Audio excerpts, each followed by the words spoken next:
Hello, everybody. Welcome to the How to Write Online workshop. I'm David Perel. I'll be your host for the next hour or so. And what we're going to do is, I can't believe it. I've been writing online for 7 years. So that's so long. I've never done anything for that long. And basically in that time, though, I've learned so much about this craft, about how to gather ideas, come up with cool ideas, interesting ideas, fun ideas, stuff that you want to share with other people, just get swept up in the intoxication of intellectual life, and then how to then put those ideas on paper, write from conversation, surround yourself with people who you can engage with on an intellectual level. And then eventually, okay, you're putting words on the page, but you want people to read your stuff, right? You don't want to just be shouting into a void and hearing crickets of indifference in your life. You want to actually get your ideas heard, right? And so if you're here, you're interested in doing the same thing. And so what I'm going to do is I'm going to break down those 3 steps, and we're going to be talking about the three pillars of the rite of passage method. The first is writing from abundance, the second, writing from conversation, and the third, writing in public. But before we do that, you see 4 people on the screen right now. I'm just one of them. And first, I want to introduce the director of content for Rite of Passage, Michael Dean, who is going to be sharing some reflections on a lot of the ideas in this workshop. He'll be sharing them with you today too. So Michael, why don't you introduce yourself? Hey, everybody. Michael Dean here. Man, it's been a few years now writing online. Like, what a journey it's been. I'm excited to be full-time on the team this year. My role is to create excellent content around the craft of writing, and also in Rite of Passage to make sure every student gets the best possible feedback. So really kind of just, yeah, writing online is unbelievable and excited to be here. Hand it over to Becca. Hi everybody, I'm Becca. I'm the producer for Rite of Passage, so I'm kind of in charge of all the AV and everything. This is one of my favorite workshops of the year. I'm so excited to be here with you all today and to get to listen to this workshop. Hey guys, I'm Will Mannon, course director for Rite of Passage. Excited to talk to you guys today about the content of today's workshop. We have a Rite of Passage cohort coming up starting March 2nd. So we'll talk about that more towards the end. If you look at the bottom of your screen, there's a chat area and a Q&A area. Please put all questions in the Q&A area. We'll curate those, address those at the end. 2 topics for questions. 1, the content of today's workshop. Number 2, please ask any questions you have about Rite of Passage, the course, how it works, and we'll talk about that in a bit. David, back to you. Yeah, so next cohort does start March 2nd. The launch window is actually officially open now. So if this workshop feels like something that you want to spend the next 5 weeks doing and thinking about, join us for Rite of Passage. We were just, I was just emailing a student this morning, and he's running to be sort of a politician for one of the major American cities. I was so excited. And, it's just people like that who are in the cohort, and hundreds of them from around the world. And so what Rite of Passage is really designed for is to help you accelerate your career by writing online. And a lot of these ideas, if you want to learn more about them, you can listen to the Rite of Passage podcast. And basically what that is, and we're going to put a link in the chat right now, what that is just a bunch of really mini lessons on ideas like note-taking and imposter syndrome and building a personal monopoly. And so if you want, throw that on your phone, and then you can reflect on this hour by listening to that later. So the premise for Rite of Passage came from this realization that I had that most writers are just hacking things together as they go. They're trying to figure out subsystem here, subsystem there, and it kind of reminds me of college.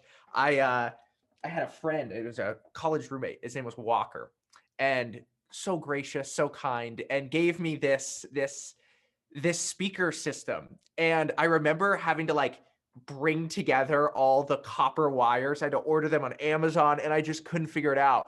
And then I didn't have a copper wire cutter. I guess you need special scissors for that. And so I had to try to bring it all together, always break. And it was so frustrating because I always break, if I had parties at my house or something.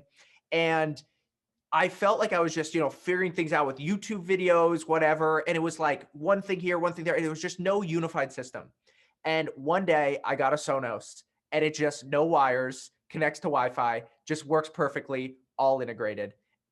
And that is the metaphor for the kind of writing method that we've tried to create.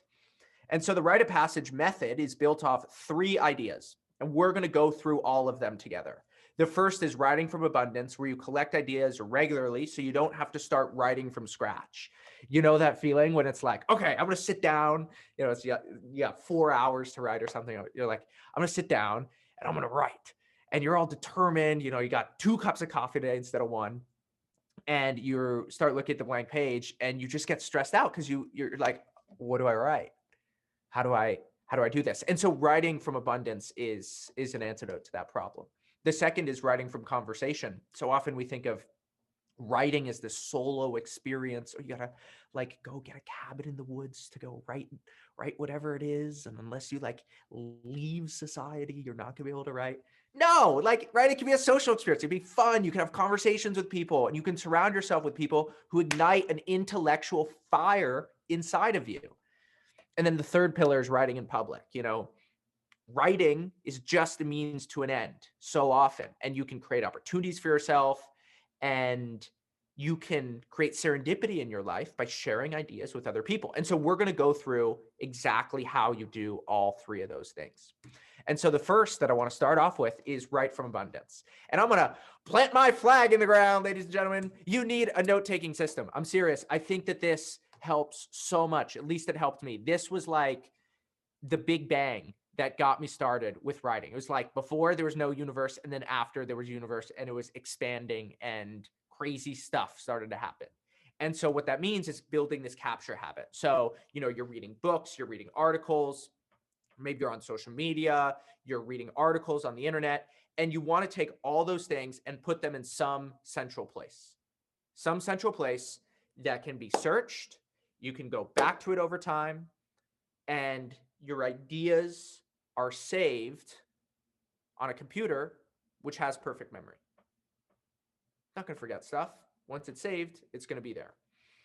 And so in order to do that, you could think capturing other people's ideas, capturing your own ideas, and I want to start with capturing other people's ideas. So what ideas should you actually save? I would say 4 things: ideas that are useful, easily lost, personal, and inspiring. Useful is maybe you're working on an article, and for example, I was just working on an article this morning called Imitate Then Innovate, and I was talking to Will, who you see on the top of the screen, and he said, hey, that's just like this thing, and Will sent me a link, and I have that link saved in my notes. Now I'm going to come back to it. Happened 10 minutes ago. It's a way of life, this stuff. Things that are easily lost. A lot of interesting quotes can be easily lost. For example, like I was watching Dune over the weekend. There's this great quote about leadership. And so I just was watching, popped right in, saved that quote, threw my phone on the couch, went right back to watching the movie. Things that are personal. You know, this is when, for example, I was in London recently, and I was walking through the city, and I had all these personal observations of what is the city like? What is the vibe? What is the feel? What are my impressions of it? How does it compare to other places that I've lived? Austin, New York, San Francisco, North Carolina, all these different places. How does that compare? Saving those ideas. And then things that are inspiring. While I was in London, I also got to go see the world's largest collection of Beatles lyrics, original Beatles lyrics. And so there was this big collection of writings that Paul McCartney had written. And there's like when I was in, I don't know, like 4th grade, I played this album or this concert for Hey Jude. You know, I had my little recorder and stuff, and I still remember that song. I got to see the very first time that Paul McCartney actually wrote the lyrics on the page. Save that. It's inspiring stuff, you know? And so what you realize is that information is like food. And in order to, if you ask any chef, in order to improve the quality of your outputs, any chef would say, hey, it starts with the quality of meat you get. How fresh is your fish? How fresh is your produce? Is it being frozen, or is it being picked 2 hours before somebody's eating? They want quality produce just like we want quality information in our writing. That's where it begins. And so what you want to focus on is you're taking highlights from ebooks, Kindle and Apple books, online articles. I recommend Instapaper. Then there's this great app called Readwise where you pay a little subscription, I don't know, like $7, $8 a month, but then everything gets saved in there. And then things automatically save into Readwise. They can pop into your note-taking system. Huge help for you. And so what you realize is once you start saving your ideas, you end up with this huge compounding asset that gives you an advantage as a writer, because you get the best of what you've ever read saved in one place for the rest of your life. And as the number of connections or the number of notes that you have increases linearly, the number of connections you can make between them increases exponentially. And so you have this linear increase in notes, but this exponential increase in connections. And then you can begin to say, hey, this thing compares with that thing, which compares to this thing. And that's when you get these really interesting connections in your thinking. Or if you forget one thing over here, it's like, hey, I need an example for that. You can pop back into your notes, find whatever it is, and then you have a really clear example for whatever it is that you're trying to say. Maybe you just need to prove something. Hey, I read a paper on that 3 years ago. I don't remember what it's called. If you don't have a note-taking system, now you got to go search that paper. Maybe that paper was open for the first 3 months and it was public knowledge, and then now it costs $74 to go pay for that paper. You're not going to pay for that. Now you've lost that information. Maybe it's been scrubbed from the internet or something. Don't let that stuff happen to you as a writer. Do the little effort to just save these ideas, build that capture habit. But that's just capturing other people's ideas. Then there's capturing your own ideas. Remember, we were talking about the capture habit earlier. You have your personal notes too. And so these are things that you're just thinking throughout your day.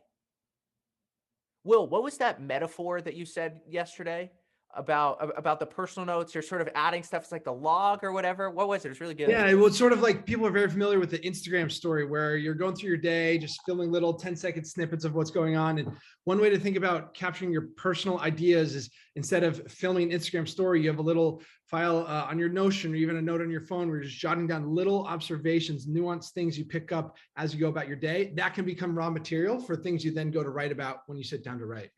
Exactly. And then what you can do is you can write while you read.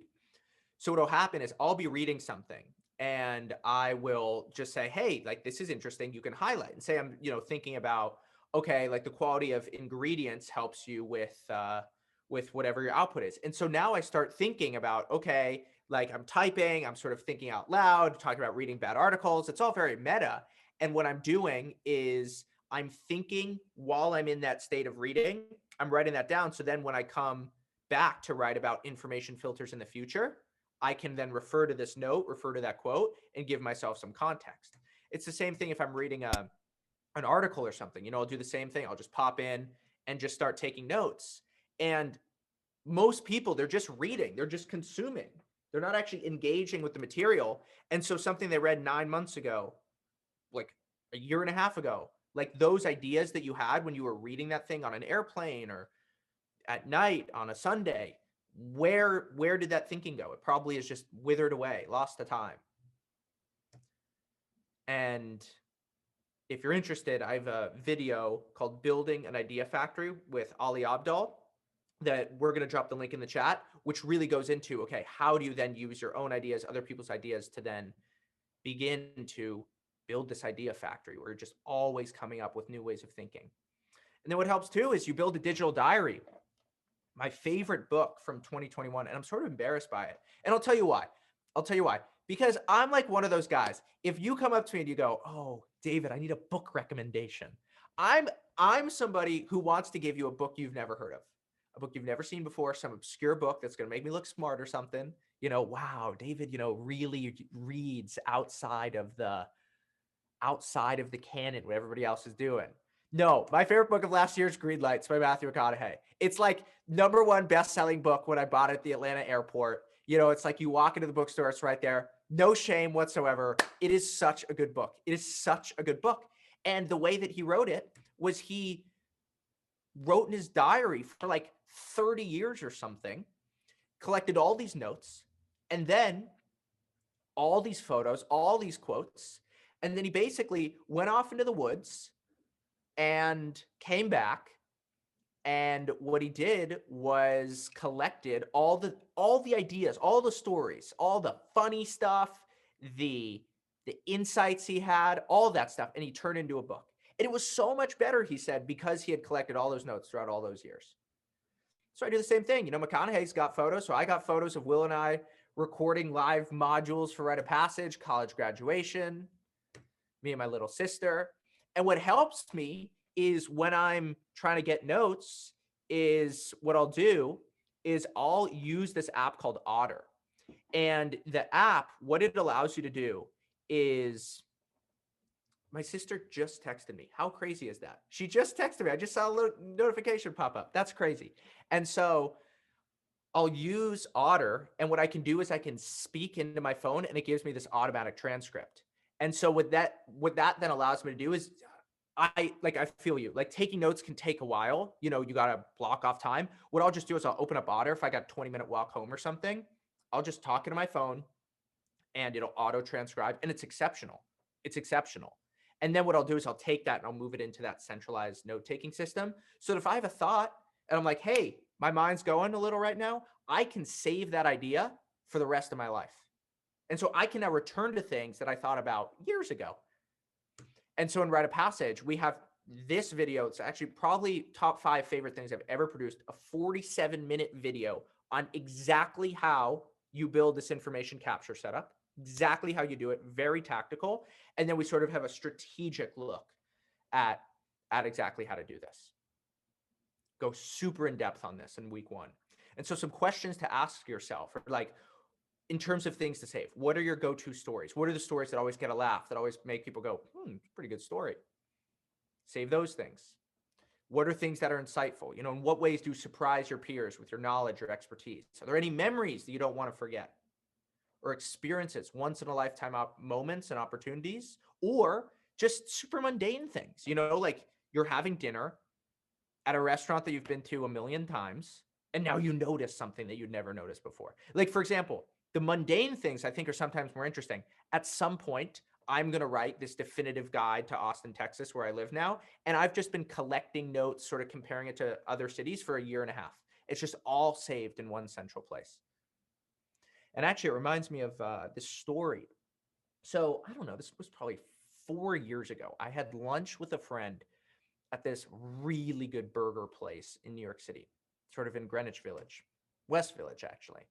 And it's called Corner Bistro. Phenomenal spot. Next time you're in New York, you got to go. It's like $12 burgers. You get a beer. You have some good fries. You dip them in ketchup. Phenomenal meal. And I had this pretty good conversation. And I learned a lot about my friend's psychology, which I thought was very revealing about modern culture. And so I was taking the subway home, and I just took some notes, had them all here. And then I took those notes as I was writing this essay, Peter Thiel's Religion, the most popular thing I've ever published, and took those notes. And then there's a section in here about sort of millennials and about my friend who I'd had dinner with. And I was able to write this piece with the fidelity, write about that experience with the fidelity as if it had happened yesterday, because I had taken those notes for this specific section. And I took that, then made a YouTube video out of it. And so you just come home, you get 10 minutes taking notes, and boom, you then can create so many different things. And I actually had somebody email me requesting for me to spin out that specific section from the original article, turn it to its own thing because he liked it so much. And so what you realize is that modern writing is assembled. And Michael is going to pop in here to talk about what that means. Hey, everybody. So what I have here is a Miro diagram. And what we're going to do is in 2 minutes, go through the entirety of David's system, right? So we'll look into how he finds ideas, right? How he then assembles them in packages so that they're ready to use when he sits down to write. So we're going to deconstruct it step by step. So first thing here, these little squares on the left, imagine each one represents, you know, a piece of content, right? Tweets in the feed, it could be articles at lunch. It could be these intriguing thoughts that happen as you walk, right? The capture habit is about the awareness to bring all of this stuff, not all of it, but select things from the flurry into your private system. So now imagine you're reading this article. This is a great Matthew Ball piece. You've made highlights, you've made observations.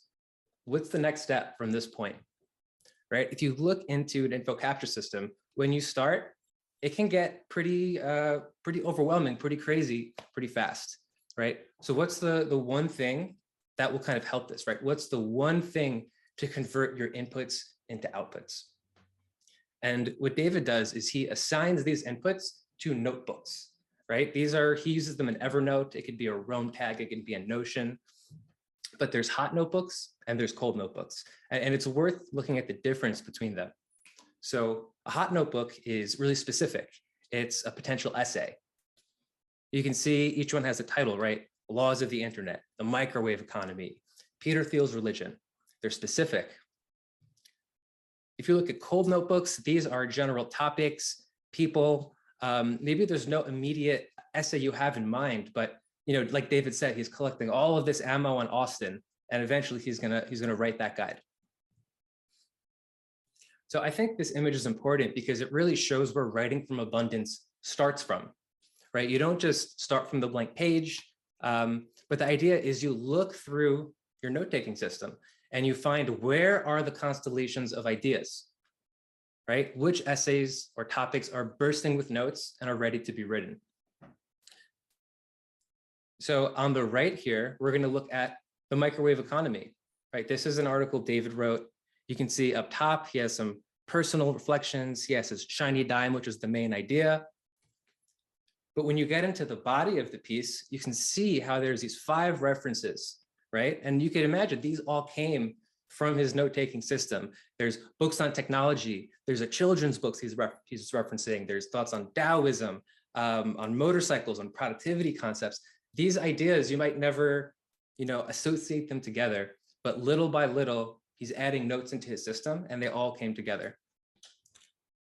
So just to overview, I think what this shows is basically writing doesn't have to be this high friction process. It's a very gradual system of assembling notes, and then you can just very easily peek in, see when it's ready, and it's almost done from the moment that you start. Exactly. And part of the reason that in Rite of Passage, we spend so much time building the system is we want it to be frictionless for you to get ideas into your system so that the best stuff you've ever had, you can immediately access. Will, what was that thing you were saying right before we got on about articles and people losing them? Yeah. So just imagine the past year. How many articles did you read online, right? On your phone, on your computer, just how many articles did you read? Okay, now how much of the information from those articles did you retain or use in any way?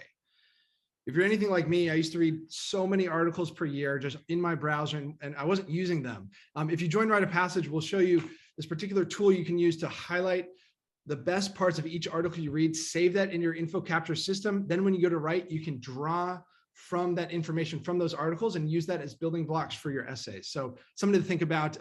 Improving the way you consume information is a huge part of the writing process. Absolutely.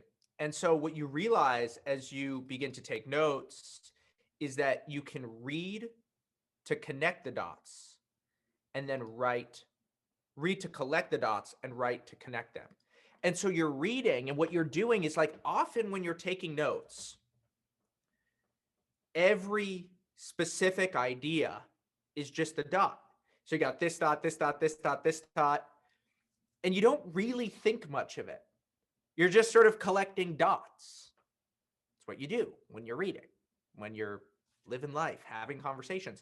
But then you pop in, you have an epiphany, and all of a sudden those dots, just with a little change, they become a puppy. And it was always there, but you just needed to connect them. But you can only connect them once you've been collecting them. That's what it is to write from abundance, to have all these dots that you can work with and build upon. It reminds me of the documentarian Ken Burns. And he has this 11.5-hour Civil War documentary, which he culled from 22.73 miles of film. I mean, that's like almost an entire marathon worth of like little strips of film that go into a documentary. So much video. And he says that it's like maple syrup.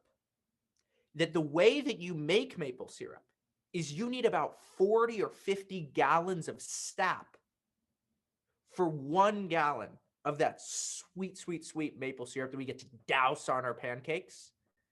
Writing's the same way. You're collecting the dots of sap. And then what you're doing is with books that you read, with articles, you're squeezing the sugar out of it and you're turning into something sweet and delicious. That then is the process of writing from abundance. And the way that you determine what you're going to focus on is you write from conversation, which is the second pillar of the rite of passage method. So with writing from conversation, the way it begins is with the content triangle. And what you realize is that writing doesn't have to happen alone. It can happen in a collaborative process. And I'm going to show you exactly what this content triangle looks like. So writing doesn't have to happen alone. It can be a social experience. And I'm reminded of a writer whose name is Henry David Thoreau. You've probably heard of him. Walden Pond. I remember my senior year, we read his book. And it was in a nature class. And basically what he did was he left society, went to Walden Pond for a couple years, like mid 19th century. And he wrote this book for 2 years. And this is Walden. And this is how a lot of people think of how you need to write. You just need to like escape society, cancel your plans, don't see your kids, don't talk to mom and dad. You just got to focus, get off work. But honestly, that's not realistic, especially for online writers who got to be writing a lot. You got to be prolific. So what is the alternative? What is the alternative? How do we think about this? I think a really good model for us to follow is James Clear, who wrote Atomic Habits, which I think he said was the #1 best-selling book in the entire world last year. #1. So he's somebody who's worth learning from. And I made a YouTube video about him. And I linked to an interview that I want to share with you. Here's what he said. Before James ever published the book, he had already tested out all of his ideas on his target audience using a theory that I call the content triangle. The content triangle allows you to test out new ideas in public and then listen to people's responses and double down on what works. So let's think of your ideas as a triangle, where every single time you share them, you go up the triangle. And as you do, the ideas become more advanced and more distilled. Because at each stage, you are probing other people for responses and feedback. So start by bringing up your idea in a casual conversation and pay attention to how your listener reacts. Do their eyes light up at a certain part? Well, double down on that idea. They're interested in it. Then push it out on a social platform like Twitter. Take the feedback you get from those posts and work it into an article. Then once that article has been published, capture that feedback and, I don't know, use it to edit an idea in your newsletter or something. So what sticks out to me there is just that cycle. So you have a conversation, then you pop into you're getting feedback from the conversation, then you're sharing, maybe in a newsletter, maybe through a tweet, maybe through an article. And you're always sharing, listening, improving, sharing, listening, improving, always sensing what works. And James himself said, this is largely what I did to create Atomic Habits. Write articles about habits for 5 years, email short articles every week, learn, refine, and improve ideas, compile them into book form, and then use the audience created along the way to launch the book. That's how he did it. And so that's what we teach in Rite of Passage. This system, this way of life, where you're writing from conversation, what's cool about that is because you're talking about these engaging and rich ideas, you're also cultivating incredibly deep friendships. And the thing is, like, you don't even need to have a gazillion people in your life who you can have interesting conversations with, because you can also just use voice transcription and say, as you're talking about something, one of the things you find is the mind is quite good actually at knowing what ideas are interesting and what ideas are a slog. You can actually sense that as you speak. You can sort of tell when you're on one and you're getting some momentum and all of a sudden your heartbeat's going up and you're like, yes, yes, yes, right? You're in that flow. And then sometimes you're saying something, you're like, okay, this doesn't make any sense. I'm just sort of rambling here. And you're getting a lot. from that process. And you can just do that with voice transcription. And the thing is, you're taking notes and stuff, you're taking your own ideas, other people's ideas, and you realize that you don't need to be 100% original with your ideas. There's this book that you'd almost certainly know, Sapiens by Yuval Harari, bestseller recommended by Obama, Bill Gates.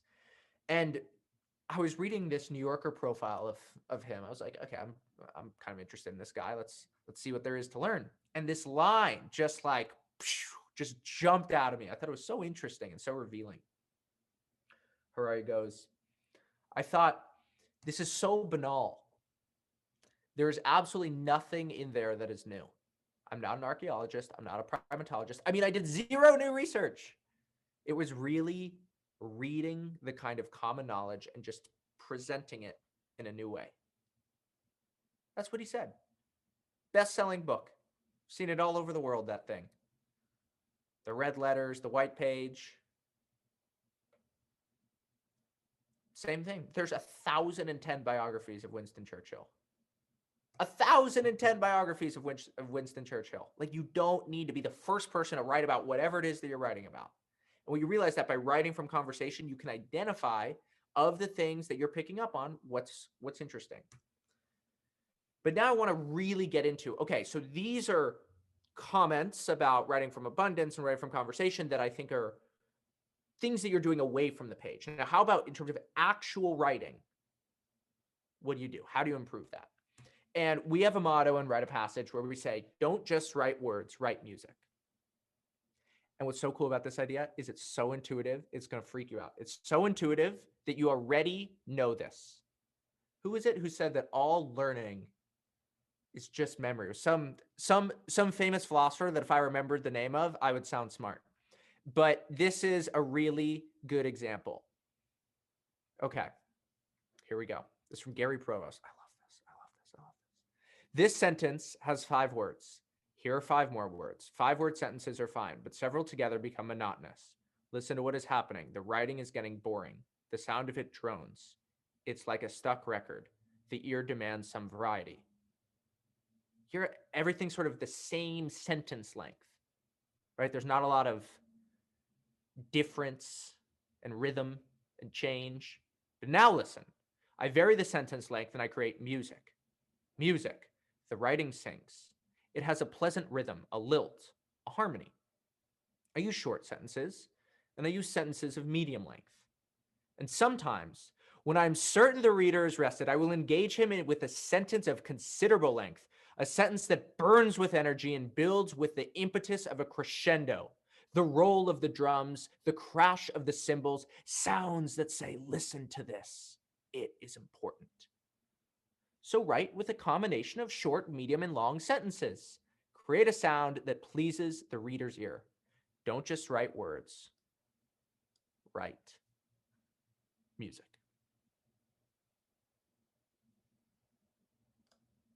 Michael. So it's really interesting to deconstruct professional writers and actually see this concept in practice. And here we have writers writing very different kinds of things, but they're all writing musically, right? What we've done is we've taken each sentence and we've put it on a line, right? So by reading the right edge, you can almost instantly see how they're going in and out with the length of their sentences. And so in Rite of Passage, we try to create exercises that make it really easy to learn these tricks of craft. So in this case, we actually gave them this shape and they had to write within these constraints. Think of it like training wheels or bumpers, right? It's a way to practice rhythm. And then here it is. This is a published Rite of Passage essay from Charlie Bleecker. You can see she's totally nailed the craft of rhythm.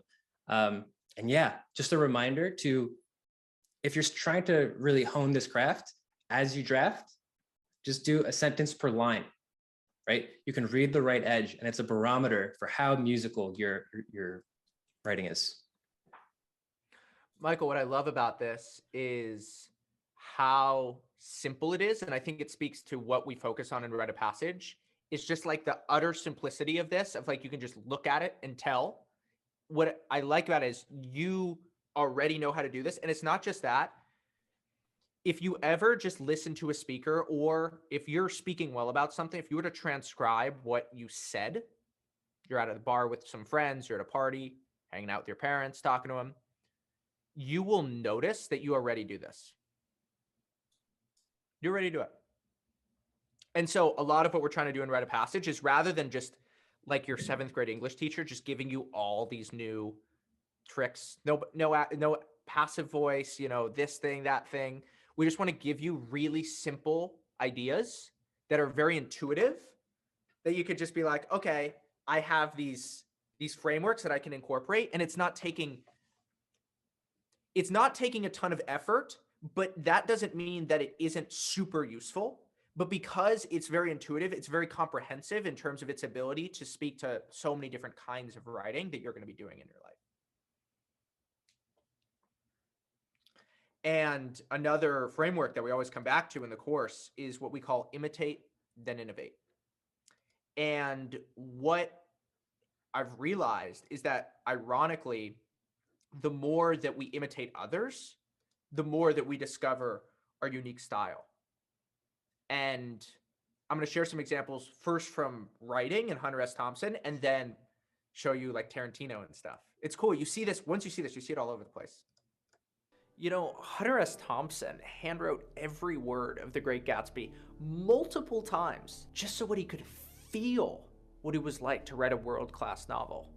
And then there's John Cleese of Monty Python fame, who copied jokes that he heard on the radio just so that he could recite them to his friends at school all day. But my favorite story comes from Quentin Tarantino, who's notorious for copying films that he likes. And then what he'll do is he'll sketch similar shots into his own movies. And these visual references to other movies have become one of Tarantino's trademarks. I'm sorry. I couldn't resist.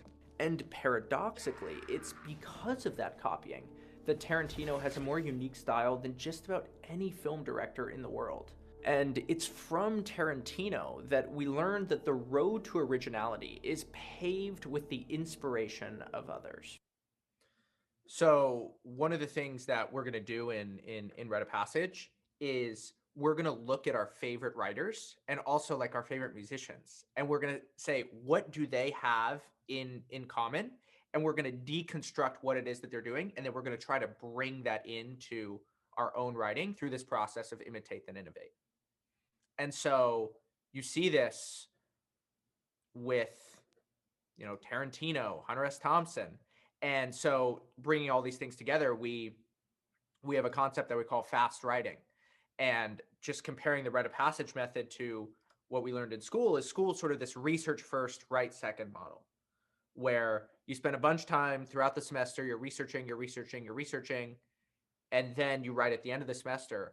But with Rite of Passage, we have this write first, research second model, where what you can do is you can take a lot of the ideas that you've already built up in your note-taking system, then you can get to writing, and then the research, the active research that you're doing at the end, just is something that you can add in just the last couple days right before you publish a piece. So research doesn't take up such a large percentage of your time. And you'll learn to write fast. And I love this quote from David Allen, who says, minute to minute and day to day, you don't have time to think. You need to have a ready thought. And so what he's saying is, like, we have busy lives. We have stuff going on, things that we're focused on. And rather than always trying to have to start from scratch, you can build on years of thinking. Actually, when we made Rite of Passage itself, I mean, we had 9 days to come up with the entire curriculum. And we could have never done that had I not already written about the things that we ended up focusing on. And so sort of bringing these ideas together, start with that note-taking system, structure your ideas by talking through conversation. You can record yourself talking through Otter, and then you can set a timer. And so what we do is once a week in Rite of Passage, we have this thing that we call CrossFit for Writing. And it's a 2-hour sprint where we take you from an idea to a draft, and we just implement all of these methods in one big bang fusion of ideas. And everyone in the course comes together. We go from idea to draft. And that helps us with the first two pillars of write from abundance and write from conversation. But now I want to talk about that third pillar, write in public. So now you've been writing, but the question is, how do you get your ideas read? How do you get those ideas read, right? You've put ideas on paper, maybe you've done that, but how do you get them in front of people? And the first thing that I'd focus on is what I call the public to private bridge. The public to private bridge. So in 2 sentences, basically what you do with this is you grow your audience on public platforms, but then you build relationships on private ones. Grow your audience on public platforms, build relationships on private ones. So your public platforms are things like Twitter, Facebook, LinkedIn, and your private ones are things like email, platforms like ConvertKit, like Substack. And so what's great about public platforms is this is where the people are, right? This is like the conference of the internet. You go, you show up, you meet all these people. You don't have to do much work. They're finding you. Stuff sort of goes viral. It's like a town square. And you can use whatever platform you want. I don't know, TikTok, Hacker News, whatever. There's so many places where you can distribute your ideas. Now, we do focus on writing and we do focus on ideas. So a lot of people in Write a Passage, they're really focused on Twitter, a little bit on Facebook, LinkedIn for sure. But then what you do is you don't just want to have all your ideas only shared on those public platforms, because the problem is you don't actually control those relationships. You know, if you want to reach out to one of your Twitter followers, or I want to download that follower graph, I can't. I could get kicked off the platform tomorrow. So what I do is I encourage people to then sign up for my email list. And so I think of that as a bridge, right? So I'll meet you over here, get you to sign up, come to email. And now my email list isn't mediated by algorithms or stuff like that. What I've realized is that just because you have attention doesn't mean you have an audience. Attention means you can reach a lot of people. An audience is people who know who you are, who trust you, who you can contact at any time. That's what's really valuable. An audience. An audience. And, you know, there's certain people who do this well, certain people who don't. A couple years ago, there's a platform called Meerkat. And they were like the next big live streaming app. And they were raising a ton of funding. And what happened was Twitter launched a competitor, and all of a sudden they basically cut off Meerkat's ability to access their social graph, and the company went out of business so fast. And then there's Instagram, which did the opposite. They did a great job. They used Twitter too. I don't know if you remember, it used to be you would share an Instagram on Twitter and it would automatically load, but then there'd be a link. And then they got people to start actually going to Instagram. They built that direct relationship that we want to build with our audiences. And then Facebook had to pay more than $1 billion to buy them because they actually controlled that relationship with people. You know, a lot of people ask about platforms like Medium, and I think that they're great as a public platform. But if you write on Medium, just make sure that there's a link to your email list so that people will sign up for that. You can use Medium, no problem. I mean, I do eventually encourage a personal website, but Medium's great to get that flywheel spinning. But just make sure that you have that email list, because with Medium, you don't own that relationship with people. You don't. It's really important to build that email list. So just to summarize, create value on public platforms, direct your audience to private platforms, and then store value in your email list. All online audience building is that simple. It really is. I mean, that is the 80-20 of it. But it just requires showing up, making it happen. But then the ultimate goal of writing online is to build a person monopoly. And so a person monopoly has 4 things in common. It's unusual. So you have skills and knowledge that isn't normally found together.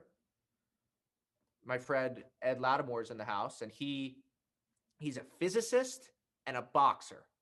I don't think that there's a lot of really high quality boxers who also know physics and math at the level he does and who can speak so intelligently. That's an unusual, that's a weird purse monopoly, but it's got to be weird. I say that as a full compliment. And then they should be complementary. And so you have different skills that are reinforcing and they're amplifying each other. You then get that harmony of ideas rather than the cacophony of things that don't work well together. Helps to have things that are experiential. You know, Ed, he boxed and he went into the fights. He stepped into the ring. He did all the work to go prepare for that. And if I want to write about my experience boxing, I can't just go look it up on Google. There's a certain experiential wisdom that comes with getting punched in the face a couple times. He knows that, I don't. So I can't compete with him there. Whereas other skills, you can go online and you can kind of learn about a lot of those things pretty quick. And so those purse monopolies, because it's easy to learn, it's not experiential, they take longer. You know, it was crazy. Now that I'm thinking about it, we had a woman in the last cohort. She's been an assistant for 4 different, I think, billionaires. I honestly think billionaires. Okay, Will's giving me the head nod. 4 billionaires. That's crazy. Like, a lot of people don't have that experience. So she can write about that mindset, that mentality. And it's interesting. That's experiential knowledge. That is a purse monopoly. And then finally, you want things that are specific. So a couple examples from Rite of Passage, we have Packy McCormick, who you might know. He's probably the fastest growing business analyst in the world right now in terms of an audience. He was in our very first cohort. Sent his first newsletter, first article in Rite of Passage. Now he has a fund. I think he raised like $8 million. And yeah, signed up for Rite of Passage. And he ended up building this purse monopoly, which you can learn about in a workshop that I hosted with him. And he's just business analysis, but not boring. Then is sort of focused on that business and brings that together. He's not boring, business and analysis, the synthesis of those three. And he's funny. I mean, if I were to add a fourth thing, he's funny, brings in pop culture. Then there's Ana Fabrega, same thing. First article, first newsletter in Rite of Passage. And she's in the synthesis of education, kids, and games. That's what she's really focused on. Looked up today, 127,000 Twitter followers. Unbelievable. She's going to have the world's largest audience for childhood education just a couple years. And it's just following exactly the things I've been talking about for the last 48 minutes. And so you can learn to write and build an audience of like-minded people. I mean, absolutely. We've seen it done so many times now. And what's crazy is I think that there's a lot of people, a lot of really influential writers who just aren't seen as writers. I think of Emily Weiss at Glossier. She got started with a blog called Into the Gloss. Now she runs a multi-billion-dollar company. There's Bill Gurley, who was one of the most successful venture capitalists in Silicon Valley. He was the guy who literally invested in Uber for Benchmark, which is one of the most successful VC investments of all time. I mean, 1996, he was writing online. That's where he got a start. Nathan Barry, founder of ConvertKit, worth, I think, $300 million. Got his start as a creator. And so just to recap all this, the Rite of Passage method is really built on 3 things: write from abundance, write from conversation, and write in public. And if you're interested, pop into the Rite of Passage podcast, where I'll talk so much more about these things. And you can learn about all these specific ideas. Check out Rite of Passage. And I just wanted to end with a video about that I think builds on a lot of the things that we talk about and focus on in Rite of Passage. Believe it or not, I'm not a natural born writer. I had to go through a grueling process of figuring out this craft all for myself. But then once I did, I realized that writing online came with a whole list of benefits that nobody told me about. I experimented with the craft of online writing by writing on my own website. And once I did, I was inspired by all the people that I met and amazed by all the opportunities that came to me. These serendipitous things that happened, and I felt like I'd found a secret that nobody was talking about. Fast forward to today, and I've published hundreds of articles on my site and grown my Twitter following to more than 200,000 followers. And this year, my site will have more than 3 million page views. Rite of Passage is a distillation of everything I've learned about this craft of writing online, from finding new ideas to writing from conversation, to then putting ideas onto the page, to then fighting through that fear of hitting publish. I've been there too. To then finally watching your ideas spread out into the world and attracting an audience of people who love your work. Because with the stroke of a pen, it's never been easier to build your network, improve your thinking, and create opportunities for yourself. And when it comes to teaching Rite of Passage, I think about my own childhood and my own education. My favorite teachers were always the enthusiastic ones who had high standards for their students too. And as your teacher, I'm gonna hold you to an incredibly high bar, and I'm gonna show you both who you can become and what you can achieve if you show up and commit to writing online. No longer do you need the support of a big media company to help your ideas spread. You can build your own following now. And in Rite of Passage, I'm gonna show you how. Just a couple decades ago, the world of publishing was limited to full-time writers and media moguls. But now anybody can build an audience. And anybody who shows up, works consistently, and commits to improving their craft, they can have more reach than the kings you read about in history books. And in Rite of Passage, I'm gonna show you how to do that.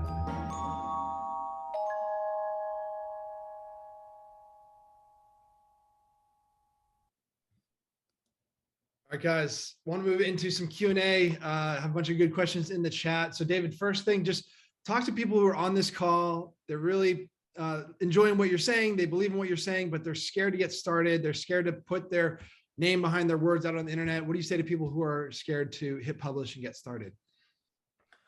I had a guy who sold his company for 8 figures. Email me that yesterday. It's funny that you asked that. And I have a call with him in the morning tomorrow. He's scared to start writing online. He's terrified. And so what I would say is, honestly, at some level, okay, it's funny. I think a lot of things with publishing are sort of paradoxical like this. Like, you both want to honor that fear, and you also want to sort of push past it. You know, Seth Godin has this great line where he talks about marathon runners, and one time there was a guy who won the marathon, and what happened was he gets to the finish line, and a little kid runs up to him and he goes, wow, how'd you do it? He's so excited. The little kid, he's like, how do you not get tired when you run? And the marathon runner goes, of course I get tired. I just know where to put the tired. And so, Will, to your question there, what matters isn't writing without fear. What matters is that you know that fear will always be there, and you do it anyway. You have the courage to continue to march through it. That's the first thing. But the second thing, which is sort of the opposite answer, is that in Rite of Passage, we encourage people to think about writing under a pseudonym, to think about publishing just to the Rite of Passage group, but maybe on a private Notion page or something. And that way you're publishing, you're getting your ideas out and heard, and Rite of Passage is big enough where people are going to find stuff that you're doing. You're going to actually feel the internet, but sort of scale down in terms of the people that you meet, get you publishing. And my friend Nick Majuli, who's about to publish his first book, Just Keep Buying. He's one of the biggest personal finance writers in the world right now. For, I think, his first, I don't know, maybe like 4 months or something, he wrote totally under his pseudonym of Dollars and Data. And only once he began feeling confident writing under his real name did he change that. And so all I'll say to that is that there's absolutely solutions, but you both need to learn to dance with that fear like the marathon runner. And then we got to find some solutions for you to play with that fear so that you're not crippled by it. Yeah. I'll add too, there's something different about facing that fear when you're with a peer group of a couple hundred other people around the world who are going through that exact same fear with you in real time in Rite of Passage, right? You have a group of people who are mostly publishing for the first time. Some people have published in the past and stopped. Maybe some people have been publishing, but most people in the course are overcoming that same fear. You do it together, talk about it in live sessions, in breakout rooms and mentor groups. So having that peer group often is what it takes to help push you over that edge and get started and get on that trajectory to writing consistently. David, great question in the chat from Adam Sachs. Had a question about, you mentioned research is this big component to effective writing. What should we do to prepare for joining Rite of Passage in the months leading up? Do you want to talk about this concept of ambient research and just how we think about research and drawing from your own ideas when you write online? Yeah. So what we're going to do in Rite of Passage is we're going to spend the first week helping you build an information capture system. And then what is going to happen is you're going to basically always be doing research. And what's funny is I say that with a little smirk because you're not even going to realize that you're doing research. So yesterday I was reading a really beautiful book called Divine Beauty by John O'Donohue, my favorite poet. He's an Irish poet.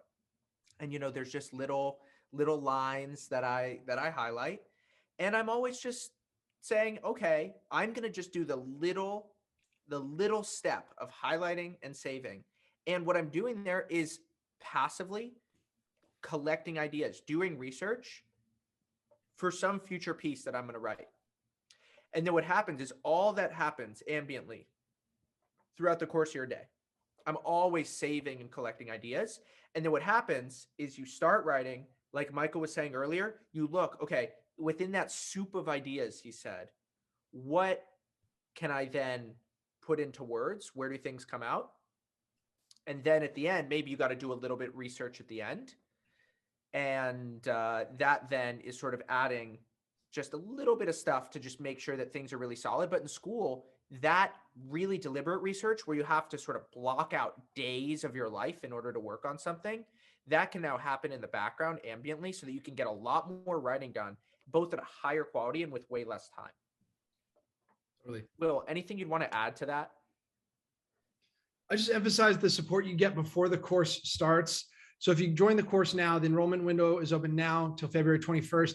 The moment you enroll in the course, there's a 45-minute video from David walking you through how to set up your own information capture system. You may have never had this before. It's using software tools to help you capture the best of what you read, the best of your own ideas, and then ways to organize that information in a way that you can then use it to fuel your articles. So you'll have several weeks before you start writing on March 2nd to get this system in place. So when the course starts, you have this wealth of ideas to draw from as you write. So there's several weeks beforehand to get ready before you actually start writing on March 2nd, which is the first day of class. One of the things I want to emphasize here is often you won't actually know when you're doing ambient research what the final product is going to turn into. But sometimes you can just pick up on something and it's like, boom, I'm going to go for it. So for example, I have this note in my Evernote about Amazon. I've collected so many things in the last 5 years about Amazon. There's graphs and all these sorts of things. And I don't actually read that much about Amazon. It's just like Amazon's a pretty big company. And if you read a decent amount, you end up just finding interesting ideas and you save them. So what happened was one day it came out in the news that Bezos was going to step down as CEO of Amazon. So what I did was I instantly said, okay, that's perfect. I'm going to do a thread and I'm just going to share the best things I've learned from him. And so I wrote this thread of all these highlights, quotes, ideas, whatevers, and I put them into one specific place, and took me, I think, an hour to do all that because I'd done all the ambient research without even realizing I was preparing for this thread. And so what you realize is it gives you this optionality in your life where you can take on and be adaptive to different projects and different opportunities that you didn't expect. And that then gives you a huge advantage as an online writer, lets you take on projects at both a higher quality and with less time. Fantastic. David, question from Dan Trink in the chat saying he's got a writing habit, publishing a couple times a week, wants to grow his email list from 4,000 to 40,000. Is there a place for him in Rite of Passage? Maybe mention Josh from last cohort or any other thoughts on your mind there? Yeah, absolutely, man. I mean, Rite of Passage has a lot of really high quality people. In our last cohort, we had Josh Constein, who I think is the most cited tech journalist of all time. If you just type in Josh Constein Facebook, you'll see that he was there. And we have a lot of people in the course who I would say already have some solid traction and are really just trying to turn it up. And we have some advanced support for people like you to make sure that you're pushing through the roadblocks. Chances are that you are going to have super specific problems and challenges that we're going to have to work through together.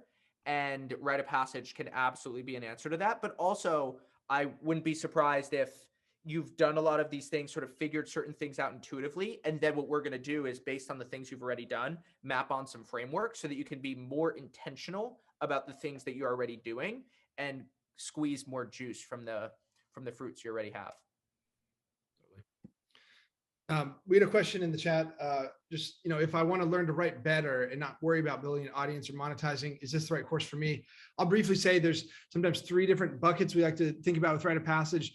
Helping you build your tactics of writing. So that's your systems for capturing information, building your website, system for sharing your ideas. That's one. A second one is just the craft of writing. So how do you actually write sentences that have rhythm, that sound like music, that are beautiful and compelling? The third is your perspectives. How do you think about your goals with writing, your personal monopoly, things like that. So we do focus on the craft of writing. That's one of the sort of 3 main components of the course. But David, I'll let you add any other thoughts on that topic. Yeah, I want to kick it over to Michael. So Michael is our director of content, runs our stewards program. We have a team of editors who are going to work directly with you. And Michael is the man of the writing craft. And so he's going to talk a little bit about how exactly we do that. Yeah, totally. So basically we make sure everyone gets like a really high bar of feedback. And what we even do is we basically do visual annotation on top of many of your essays, right? So basically students submit drafts. In addition to the Google Docs inline comments, we create visuals similar to the ones you saw before so that you can very quickly and instantly use color and shapes to learn these patterns about rhythm or voice or repetition, right? So basically it's a really frictionless and just fun way to learn these concepts that are typically academic. Yeah. One of the things that I'll add to that is a lot, like if you are asking that question, you want to get better at the craft of writing, it's because for whatever reason, the way that you learned writing, certain things didn't stick. And so we try to make sure that we're the opposite of traditional writing education. Traditional writing education is very left-brained. It's focused on grammar and it's focused on syntax and rules and stuff like that. And it's really sort of activates that part of your mind that's like focused on specifics and details. What we've tried to do is basically counter that with the opposite. And so for us, it's about play, it's about rhythm, it's about sound and shape, it's about intuition. And it's then about sort of graphs and images like that. Don't just write words, write music chart. And the reason that we do that is to just get you into a more intuitive state of mind. I mean, if you're here right now, you're super intellectually curious. Think of all the different stages that you had to do in order to get here, right? Like you're not just some normal person who's just finding this. You're working and you're interested in ideas. And so we believe that you have a sense of what good writing is. And what we want to help you do is identify what good writing is, deconstruct it, have conversations, and then through that, become a much better writer. But you're not going to be learning about how to think about pronouns and how to think about conjunctions and how to think about adverbs. If that's what you're looking for, go to another writing class. Got some questions just about the cadence of the course, sort of what standard that students will be held to. Something I just want to emphasize, the course starts March 2nd. It goes till April 6th. Every single week, you'll be assigned an article on Wednesday. You'll have 5 days to write a draft. You'll submit your draft, exchange feedback with students, get feedback from the Rite of Passage team, and submit your published version by the following Wednesday. So it's a 1-week cycle. You write 1 article, and you do that 5 times. So it's going to be 5 articles in 5 weeks. We have a strong community. We're really proud of people who come in and make friends. We love talking about the community, but it's not just community and fun and making friends. There's something at the center of it all, which is writing and ideas. And so when you join Rite of Passage, you're going to meet people, you're going to make friends, but you're also going to be held to a really high standard. So David, add anything you want to onto that, but just talk about the cadence of the course. Yeah. I want to focus on standards first. I think that, so we had our first meeting with our mentors and we have, well, how many people do we have running this course? I mean, we have our full-time team, we have 13 mentors, we have 8 community stewards. I mean, that's already 25. Well, we've added these new coaches. So folks who fall behind or need some extra support have one-on-one coaches to hop on calls with. I think we hit 30 this cohort. We've never had that many. So there's Yeah, 30 we have people. Yeah. 30 people who are part of the Rite of Passage team. And we do that so that you can get detailed feedback. And every single one of those people, I was talking to our mentors last Friday, welcoming them right at the beginning. And you know what the first thing I said was? First thing I said was, I've gone to other online education programs. I've gone to other training programs. I have friends who are, say, personal trainers, same thing. And they're all saying to me something similar, which is that the world is afraid to have high standards. The world is afraid to push people. The world is afraid right now to go to somebody and to say, you can do better. And to really be honest about that. And in Rite of Passage, what we want is a culture of rigor and a culture of discipline and a culture of standards on one side, but also a culture of joy, laughter, and play. And we try to take both of those, find the way that we can integrate them, bring them into harmony, and use that to elevate people as writers. We want you to be absolutely exceptional at your craft. We want you to build an audience. We want you to have a personal monopoly. We want you to be writing regularly. It's good for us. It's good for you. Absolutely. And Rite of Passage is a place where you're going to be pushed. So if you're looking for a place where people are just sort of half-assing it, you want people to take it easy on you, don't join Rite of Passage. Honestly, we don't want to have you. But if you're looking to really surround yourself with serious people who are seriously trying to level up, come join us. You'll get a lot from it. Totally. Just a couple of minutes here. I want to talk to the people who are on this workshop, interested in the course, perhaps on the fence, excited about what you're saying. It's a big investment, perhaps have some doubts. First of all, number one, I want to say, I'm about to put an email in the chat, support@riteofpassage.school. You can email us with questions. We want to hear from you. If you have concerns, doubts, hesitations, you can even, if you have the right type of question, we can jump on a call and chat with you for 15 minutes. But David, just any thoughts for folks who, see that this is a big investment, potentially big opportunity, maybe talk about people like Brohoon and Pamela and students who have sort of trust fallen into the internet, or just any thoughts on people who are right on the edge thinking about the course?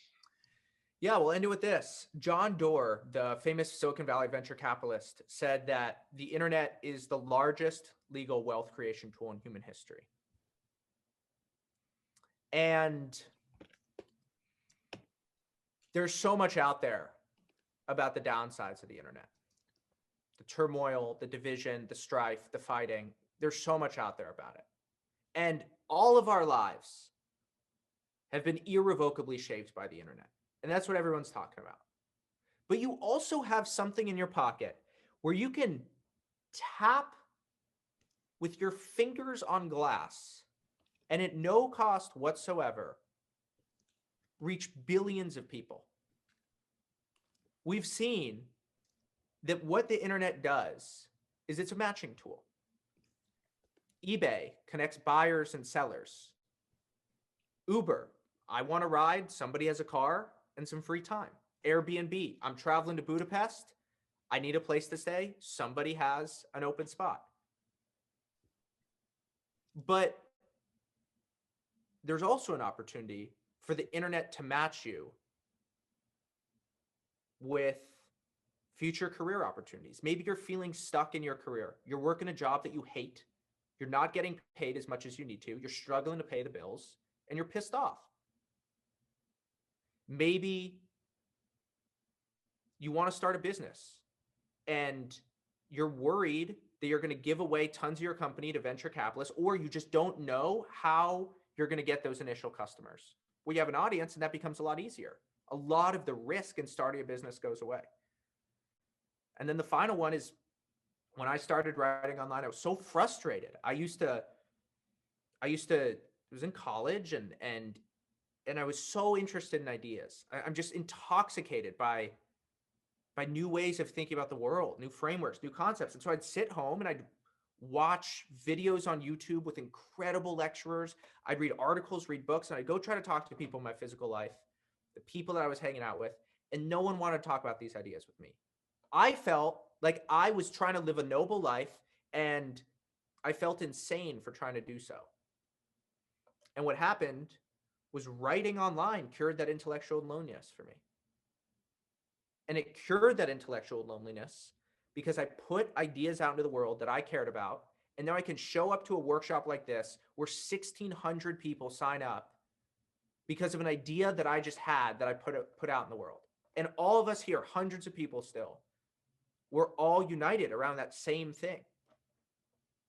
So ask, what is it that you want to share? What is the idea that you uniquely have? And come join us in Rite of Passage and help build that for yourself. And then eventually for others. Great seeing you all. Hopefully in Rite of Passage. Bye, everybody.